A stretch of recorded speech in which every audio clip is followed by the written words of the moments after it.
Namuslu kızga yazan Hamdi Giraybay.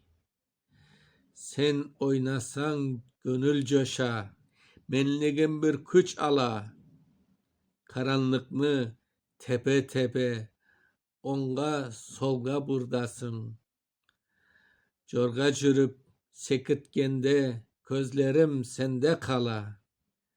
Diz çökünüp, kögüz kerip, men ana dep kırılsan.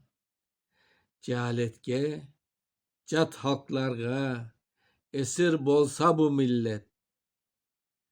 Tanga yakın günlerinde senden imdat kıdıra.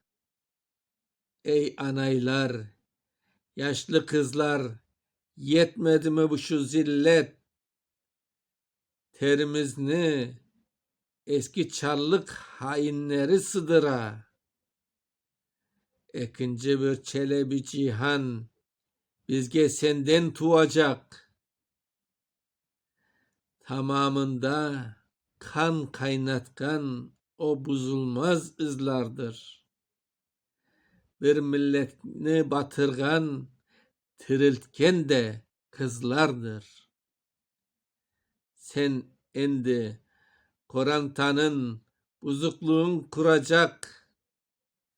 Ey namuslu, kinli kızlar, mekteplerge tolunuz. Bir milletçi büyük ama birer tomris bolunuz. 21 Mart 1920 Akmescit.